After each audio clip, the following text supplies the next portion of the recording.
If you were to see an angel one day, and if he gave you two choices, you could know the winning lotto numbers coming up for the next draw, or alternatively, he would tell you what you have to do to get to heaven. I think that most of us here should select the last option. I don't want the lotto because I'd have all of these friends I never knew I had, and they'd be looking for money.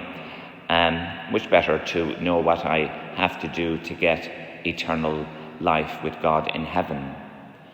Now, we don't need any supernatural revelation to know what we have to do to get to heaven, because it's right before us in black and white in the gospel that we just heard. This rich young man asked the question of Jesus on our behalf.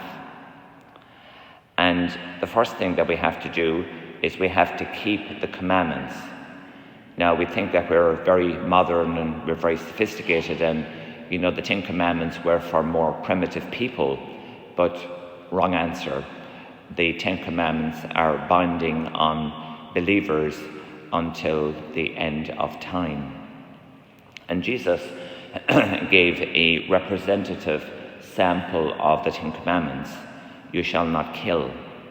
So no abortion, no euthanasia, no assisted suicide. And indeed, in the first centuries of the church, Jesus' teachings on non-violence had such a persuasive impact on the church that we didn't even use violence, homicidal violence, in self-defense. Jesus said, you shall not commit adultery. So the only right use of our sexuality is within a valid marriage, husband and wife who are truly married in God's eyes and who are open to procreation, open to life.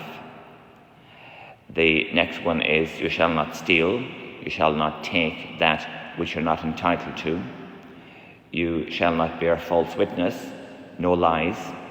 My granny used to tell us, tell the truth and shame the devil, because we're told that in John's first epistle, that the devil is the father of all lies, whether they're white or any other colour. And then we're told, you shall love your neighbour as yourself. And this loving our neighbour as ourself suggests that it is not pleasing to God for us to hoard riches when there is so many poor people in the world. And that is made evident when Jesus tells the good man to get rid of all of his excess resources, give it to the poor, and follow him. How do we make that practical in our own daily lives? Mother Teresa has a very helpful idea or suggestion, actually borrowed from Gandhi, that we should live simply so others can simply live. And if everyone did that, the poor people in the world would be so much better off than they are because of all of the hoarding that goes on by well-off people.